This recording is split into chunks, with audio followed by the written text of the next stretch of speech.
नमस्कार दोस्तों, तो स्वागत है आप सभी का बेनीवाल अकेडमी पर। आज हम करेंगे संसद से जितने भी विविध भर्ती परीक्षाओं में पूछे गए सवाल हैं उनके बारे में। पिछले 2-3 वीडियो में हमने कर लिया था संविधान, fundamental duties, fundamental rights, DPSP, हमने सारे कंप्लीट कर लिए थे। इनसे विविध भर्ती परीक्षाओं में क्वेश्चन पूछे गए थे।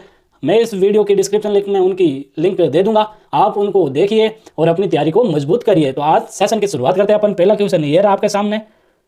भारतीय संविधान के अनुच्छेद 87 के अंतर्गत भारत का राष्ट्रपति अभिभाषण देता है। भारत का राष्ट्रपति अभिभाषण कब देता है? एक साथ संवैध संसद के दोनों सदनों में। अब इनमें से बतानी है कि आपको संसद की वित्तीय समिति कौन सी है और कौन कौन सी नहीं है। 6 समितियां होती है, उनमें से इस सवाल में कौन सी समितियां है और कौन सी नहीं है? प्राक्कलन समिति है, लोक लेखा समिति है, लोक उपकरण समिति। ऐसी कोई समिति अभी तक बनी नहीं है, तो इस पर नहीं बनी है तो एक बी सी ऑप्शन करेक्ट हो जाएगा आपका। ऐसा कौन सा सदन है, विधायी सदन है, जिसको समाप्त किया जा सकता है? तो विधान परिषद है। लोकसभा में केवल एक सीट है। ऐसे राज्य और संघ शासित प्रदेश बताने हैं जिसमें केवल एक ही लोकसभा सीट है, तो वो चंडीगढ़ हो गया, सिक्किम हो गया है ना, मिजोरम हो गया। अब बताना है कि 15वीं लोकसभा में महिला सदस्यों से संबंधित कथनों पर विचार कीजिए। ये लोकसभा के कुल सदस्यों के 10% से कम है? नहीं। अधिकतम महिला सदस्य भारतीय राष्ट्रीय कांग्रेस है, ये बिल्कुल सही है। राजस्थान से 3 महिला सदस्य निर्वाचित हुई है, ये बिल्कुल एकदम करेक्ट है। अधिकतम महिला सदस्य उत्तर प्रदेश से निर्वाचित हुई है, ये भी करेक्ट है आपका। तो ऑप्शन नंबर 2, 3 और 4 एकदम करेक्ट है आपका। 15वीं लोकसभा में अखिल भारतीय समुदाय के मनोनीत सदस्यों में से एक केरल से और एक अन्य है। तो अखिल भारतीय समुदाय से मनोनीत होने वाली सदस्य एक तो केरल से है अपने, एक कहाँ से है? छत्तीसगढ़ से। अब इनमें विचार करना है कि लोकसभा में राजस्थान के कुल 25 सदस्य, ये बिल्कुल सही है। स्टेटमेंट बिल्कुल गलत है, 200 संख्या नहीं होती विधान परिषद में। लोकसभा में राजस्थान के अनुसूचित जाति एससी और एसटी, एससी की 3 होती है, एसटी की कितनी होती है? 4 होती है, दोनों को मिलाकर 7 होती है, तो ये एकदम करेक्ट है। तो 1 और 3। संविधान के कौन से 2 अनुच्छेदों के तहत राज्यसभा को 2 विशेष अधिकार प्राप्त है? अब राज्यसभा को 2 अनुच्छेद है जो विशेष अधिकार प्राप्त करवाते हैं, वो कौन कौन से? एक तो 249 है, एक 312 है। 249 कहता है कि राज्यसभा को यह शक्ति प्राप्त होगी कि वो अपने उपस्थित व मतदान करने वाले की 2/3 बहुमत से किसी भी राज्य विषय को राष्ट्रीय महत्व का घोषित कर सकती है। 312 में है कि अखिल भारतीय सेवाओं का सर्जन कर सकती है राज्यसभा। भारत के संसद से तात्पर्य है तो भारत के संसद केंद्र में। उसके बाद क्या आएगा? लोकसभा, राज्यसभा और राष्ट्रपति। राजस्थान में लोकसभा और राज्यसभा की मिलाकर कुल कितनी सीटें हैं? तो 25 सीटें लोकसभा की है और 10 सीटें किसकी है? राज्यसभा की है। टोटल कितनी हो गई? 35 सीट। वाक्यों को ध्यान से पढ़िए। भारतीय संसद के दोनों सदनों में गतिरोध की स्थिति में संयुक्त बैठक का प्रावधान है, ये बिल्कुल सही है। संयुक्त बैठक मात्र सामान्य विधेयक पर बुलाई जा सकती है, ये भी एक सही कथन है। संविधान संशोधन विधेयकों पर संयुक्त बैठक का प्रावधान अनुच्छेद 102 में वर्णित है। नहीं, 102 में नहीं, 108 में वर्णित है, तो कथन 1 और 2 सही हो जाएगा। लोकसभा और राज्यसभा की संयुक्त बैठक की अध्यक्षता कौन करता है? तो राष्ट्रपति करता है। राज्यसभा का अध्यक्ष होता है तो उपराष्ट्रपति होता है, पदेन सभापति होता है किसका? राज्यसभा का। धन विधेयक के संबंध में राज्यसभा की शक्तियां हैं, कुछ शक्तियां नहीं है, इसके पास कोई शक्तियां नहीं होती है। सारी शक्तियां किसमें निहित होती है? लोकसभा में।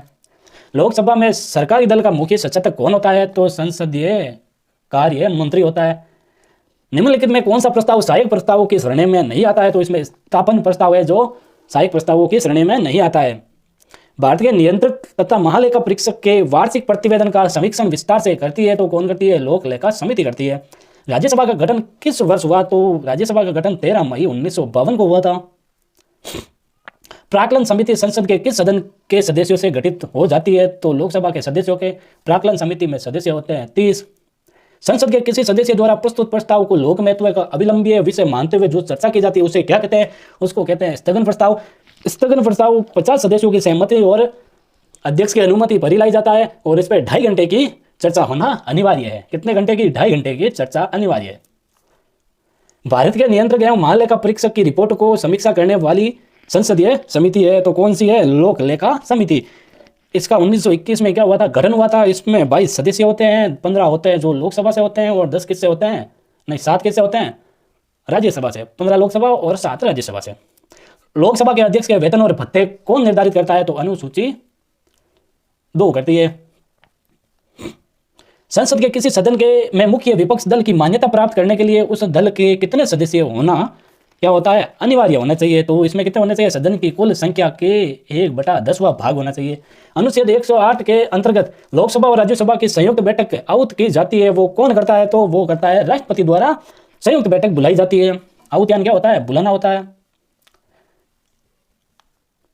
संसदीय सरकार की एक प्रमुख विशेषता है कार्यपालिका का निश्चित कार्यकाल होता है। नहीं, कार्यपालिक लोगों के प्रति उत्तरदायी नहीं, संसद के प्रति मंत्रिपरिषद सामूहिक रूप से उत्तरदायी होता है। तो ये एकदम करेक्ट स्टेटमेंट है।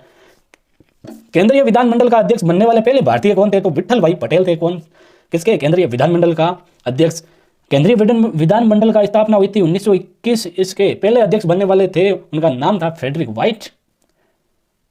जो ब्रिटिशर थे जो फ्रेडरिक व्हाइट 1925 में बने थे पहली बार विट्ठल भाई पटेल। करों और सरकारी कार्यों में के निर्वाह से केंद्र सरकार को प्राप्त संपूर्ण राजस्व किस निधि पर रखा गया है? तो भारत की संचित निधि पर अनुच्छेद 226 के तहत। एक वर्ष में संसद की कम से कम कितनी बैठकें आवश्यक है? तो 2 बार बैठकें आवश्यक है, और दोनों बैठकों के बीच समय कितना अंतराल है? 6 माह से अधिक नहीं होना चाहिए। निम्नलिखित में कौन सा अनुच्छेद संसद को राज्य सूची के विषय पर कानून बनाने का अधिकार देता है? तो 249 हो गया, 312 हो गया।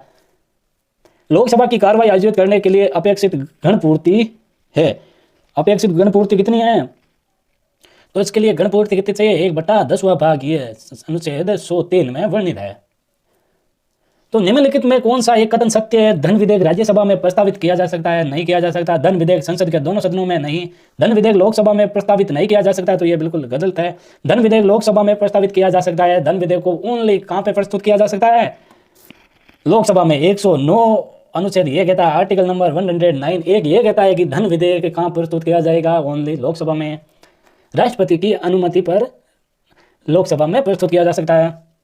निम्नलिखित में कौन सा एक व्यय भारत की संचित निधि पर भारित नहीं होता है? तो इसमें भारत के मुख्य न्यायाधीश के वेतन और भत्ते होता है, भारत के नियंत्रक एवं महालेखा परीक्षक के वेतन और भत्ते होते हैं, संघ लोक सेवा आयोग के अध्यक्ष के वेतन और भत्ते ये भी होता है। तो भारत के प्रधानमंत्री के वेतन और भत्ते कहाँ पे होते हैं? संचित निधि पर होते हैं।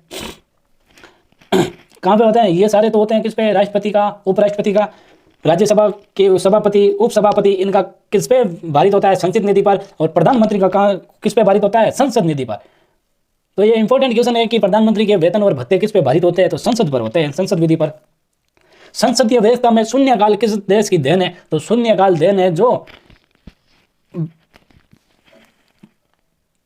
शून्यकाल जो देन है वो किसकी है? भारत की। अभी थोड़े दिन पहले मुद्दा उठा था संसद में कि कुछ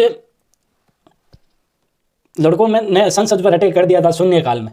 तो हनुमान बेनीवाल वहां पे क्या बने थे? महाबली, बजरंग बली बने थे। उनको पटक के ऐसा धोया कि उनको निकलने की जगह नहीं मिली थी। वो कौन सा काल था? तो वो शून्यकाल था। शून्यकाल कब शुरू होता है? 12 बजे होता है, इसलिए इसको शून्यकाल कहा जाता है। तो इसकी शुरुआत कब हुई थी? 1962 में भारत की संसदीय प्रक्रिया में शामिल किया गया। किसको? शून्यकाल को। प्रोटेम स्पीकर सामान्यतः किसे नियुक्त किया जा सकता है? पिछली लोकसभा के अध्यक्ष को नहीं, पिछली लोकसभा विपक्ष नेता को नहीं किया जा सकता। नवनिर्वाचित लोकसभा के वरिष्ठतम सदस्यों में से एक किसी को, सबसे वरिष्ठतम यानी सबसे उम्रदराज व्यक्ति होगा ना, उसको क्या बनाएंगे? प्रोटेम स्पीकर बनाएंगे। तो आज के सवाल यहीं पे समाप्त होते हैं। उम्मीद करता हूं आपको ये सवाल पसंद आएंगे और आपकी परीक्षा में तैयारी को मजबूत करने के लिए एक महत्वपूर्ण सीरीज साबित होगी। तो मिलते हैं आपको अगले वीडियो में राज्यपाल या राष्ट्रपति के प्रश्न उत्तरों में। तब तक के लिए अपना ख्याल रहिए, मस्त रहिए, पढ़ते रहिए। Good night.